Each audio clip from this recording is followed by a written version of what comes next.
പ്രാഥമികമായിട്ട് നമുക്കിപ്പോൾ മനസ്സിലായത് പിന്നെ ഒരു വാഹനം ഇദ്ദേഹത്തെ തട്ടിയിട്ട് ഇദ്ദേഹത്തെ എടുത്ത് ഈ വീട്ടിൽ കടത്തിയിട്ട് പോയതായിട്ടാണ് നിലവിൽ മനസ്സിലാക്കാൻ സാധ്യമായത്. വാഹനം ഓടിച്ചിരുന്നവർ തന്നെയാണെന്നാണ് നമ്മൾ വിശ്വസിക്കുന്നത്. കാരണം ഈ ആക്സിഡൻറ്റ് നടന്നെങ്കിലും ഈ ആക്സിഡൻറ്റ് നടന്ന സമയത്ത് പലരും ഇതുവഴി പോകുന്നെങ്കിലും ആരും ഇവിടെ ഇറങ്ങിയിട്ടില്ല. വേറെ വന്ന വാഹനങ്ങളെല്ലാം ഒഴിഞ്ഞു പോവുകയാണ് ചെയ്തത്. ആരും അദ്ദേഹത്തിനൊരു സഹായം ചെയ്തതായിട്ട് കാണുന്നില്ല.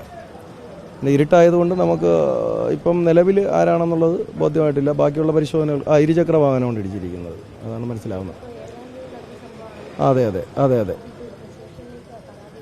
പരാതിയല്ല. ഇന്നലെ ഇവിടെ നിന്ന് ഇങ്ങനെ ഈ ഒരു റൂമിൽ നിന്ന് ഒരു സ്മെല്ല് വരുന്നുണ്ട് എന്ന് പറഞ്ഞിട്ട് ഒരു ഇൻഫർമേഷൻ കിട്ടിയതാണ്. അതനുസരിച്ച് വന്ന് നോക്കിയപ്പോഴാണ് ഇദ്ദേഹം ഇങ്ങനെ മരണപ്പെട്ട് കിടക്കുന്നതായിട്ടാണ് കാണപ്പെട്ടത്.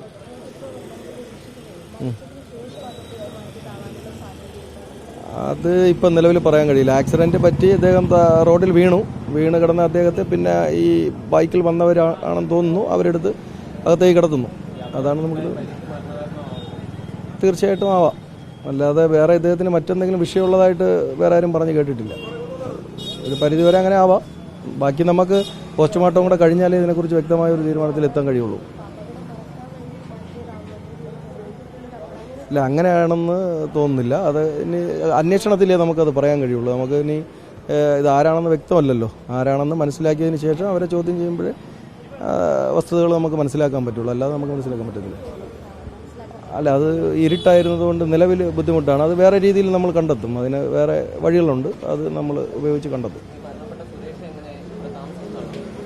അദ്ദേഹം ഇവിടെയും പിന്നെ ഇദ്ദേഹത്തിൻ്റെ അമ്മ ഇപ്പോൾ താമസിക്കുന്നത് കുടപ്പനക്കുന്നാണ് അറിയാൻ കഴിഞ്ഞത്. അപ്പോൾ അവിടെയും നിൽക്കും, ഇവിടെയും വരും. അങ്ങനെ വന്നിട്ട് പോകും. നാട്ടുകാരോട്ടൊന്നും ഇവിടെ വലിയ അടുപ്പമുള്ളതായിട്ട് പറയുന്നില്ല.